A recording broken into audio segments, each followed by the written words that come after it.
Hey everyone, this is Mike, and today I went out and tested some of the features from the latest update for the DJI Spark. As you may know, DJI has just released a new firmware update for the Spark, and they also updated their DJI Go 4 app. I just released a new video about the DJI Go 4 app. Make sure you go and check it out. But basically I just wanted to go outside and see all those new features in person and see if they are good or not. So in today's video I'll discuss what I think about those new features and if they're useful or not. In addition, I'll also show you some footage from my ND filters for Spark, which came from PolarPro. They are specifically made for the Spark, but unfortunately they were recalled because there was a small issue with the gimbal.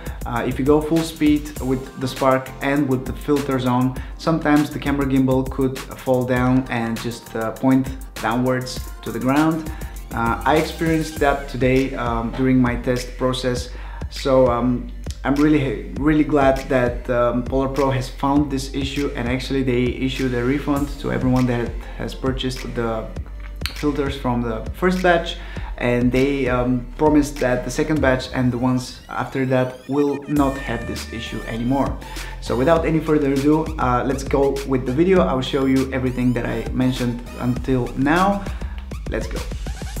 So the first thing that I tested today was the video gesture, and this is basically one of the most requested features from all the users of the Spark. And I seriously don't know why DJI has not implemented this from the beginning, but now that we have it, I really don't care about it. I find it to be a huge gimmick and something that I will never use again. I will show it to one of my friends and then I'll forget about it completely. Basically all the gesture controls that we have are good to have and could be useful for some, but for me they're just a huge gimmick and they're never working for me from the first time. They're always lagging and basically they're just annoying, and I find myself always looking for the remote controller so I can do what I want with the drone. And since I carry it everywhere with me, I don't really care about being portable that much, since the controller is small enough for me and it fits everywhere. So the video gesture worked maybe 1 out of 3 attempts, and like I mentioned, I really don't care about this gesture. It's good that we have it, but maybe some people are more used to it and know how to use it better than me, but I don't really know why it's not working that well with me, and I got frustrated and I don't really plan to use it anymore. Still, it's nice that we have it because it seems DJI listens to the users' requests, so at least that's that.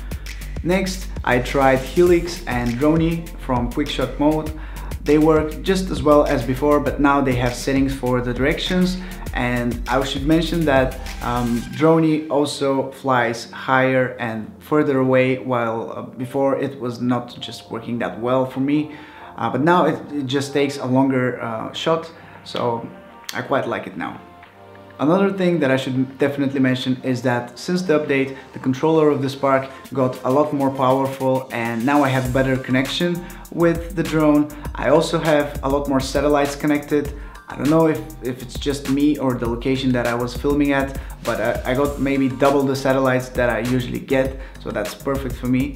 And also the connection was really stable. I tried my OTG cable, but like a lot of other people, I also got an issue with it, so I decided to go without it for now. But since the controller got so much powerful, I think I should be good to go. And the last thing that I tested today was the new shooting mode, which is 180 degrees panorama.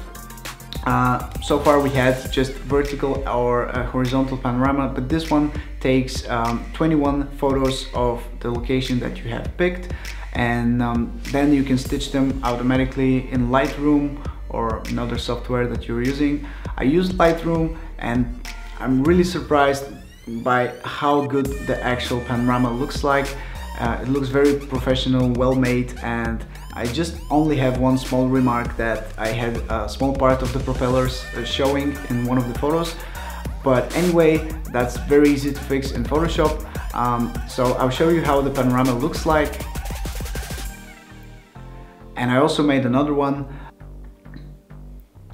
I'm very happy with the result. It seems that the panoramas are a lot better than the ones that we had before. The 21 pictures that you have to stitch together, those are really cool because they have a lot of information. So you basically have a larger picture that you can work with. You can crop it and then edit in Lightroom or Photoshop. So I'm really glad that this new feature exists, and I plan to use it a lot more now. Now, let's get to the second part of this video, which is the ND filters from PolarPro. If you're not familiar with ND filters, those are basically filters for the camera, which are also used in photography. They are used for making more cinematic and smoother videos because they reduce the shutter speed of the camera and allow you to shoot a smoother overall footage that just looks better. You can also use the polarizer filter, which reduces the glare of the sun and basically just turns up the saturation just a bit more, so the footage looks crisper and more colorful. So like I mentioned, we have 3 filters for the spark in the PolarPro package. The first one is the polarizer, which reduces the glare, increases the saturation and makes all the colors pop in your videos. The second one is the ND8 filter. It reduces the shutter speed by 3 f-stops, and it's best if you use that filter in cloudy to partly cloudy days. It will reduce the shutter speed and it will enhance the way your frames blend together. The ND16 filter reduces shutter speed by 4 f-stops, and it could be used on sunny days for very nice cinematic quality videos. So now I'll show you 4 different videos on the screen. I've picked this location outside of the city so you can see for yourself what kind of difference those ND filters make. The first video will be without any type of correction, color correction or editing. This is just a video that comes straight from the Spark. The second video is with the polarizer filter. The third one is with the ND8 filter, and the fourth one is with the ND16 filter. So as you can see, those ND filters really do make a difference depending on the weather conditions and the light outside. So if you're looking to improve the quality of your Spark videos, you might want to check those out. And finally, I want to quickly address something that I read in a comment of one of my previous videos. A person was asking me, why is DJI not implementing all those new features into the Mavic, for example, or in the Phantom 4 Pro?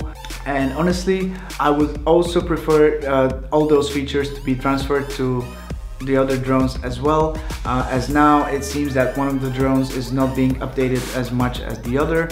I'm talking about the Mavic Pro. But also, I really understand why DJI is making this, as they're trying to keep Spark fresh and interesting in the eyes of the other consumers that already have the Mavic Pro or the Phantom 4 Pro. If they keep all the same features coming from the Spark in the other drones, I think not that many people would be interested in the Spark, since the Mavic Pro obviously shows a lot more power and it has a lot more features in general. So now that the Spark has all those cool features that we don't have on the other drones, it makes it that much more attractive. Anyway, that's everything that I have for you today, guys. Thank you so much for watching. Please like the video and subscribe if you want to see more videos like this one, and I'll catch you guys in my next one. Ciao!